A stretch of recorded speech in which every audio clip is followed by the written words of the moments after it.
ಈಗಾಗಲೇ ಸಿನಿಮಾದ ಕಥೆಗಳನ್ನು ಸಾಕಷ್ಟು ಬರೆದಿದ್ದಾರೆ, ಹಾಡುಗಳನ್ನು ರಚನೆ ಮಾಡಿದ್ದಾರೆ.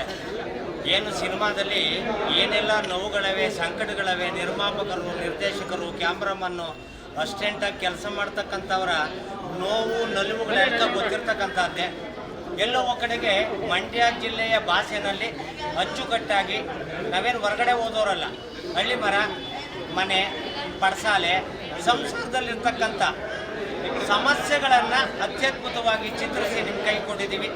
ಇವತ್ತು ಕರ್ನಾಟಕದಲ್ಲಿ ನಮ್ಮ 25ನೇ ದಿನದ ಸಿನಿಮಾನ ಕೈ ಹಿಡಿದಿದ್ದೀರಿ. ಹಾಗಾಗಿ ನನ್ನ ಪ್ರೇಕ್ಷಕ ಬಂಧುಗಳಿಗೂ, ಸಿನಿ ಪ್ರಿಯರಿಗೂ, ಮಾಧ್ಯಮ ಮಿತ್ರರಿಗೂ ಕೂಡ ಅನಂತ ನಮಸ್ಕಾರ ಹೇಳುವುದರ ಮುಖೇನ ನೋಡದೇ ಇರ್ತಕ್ಕಂಥವರೆಲ್ಲ ದಯಮಾಡಿ ಬಂದು ಚಲನಚಿತ್ರವನ್ನು ನೋಡಿ ಅರಸಿ ಆಶೀರ್ವದಿಸಿ ನಮಗೆ ಆರೈಕೆ ಮಾಡಿ ಅಂತ ಈ ಮೂಲಕ ನಿಂಗಣ್ಣನ ಪಾತ್ರದ ಮತ್ತೂರು ತಾಲೂಕಿನ ಪುಟ್ಟ ಕಲಾವಿದ ಮಲ್ಲರಾಜು ತಮ್ಮಲ್ಲಿ ಕೇಳ್ಕೊತೀವಿ. ನಮಸ್ಕಾರ.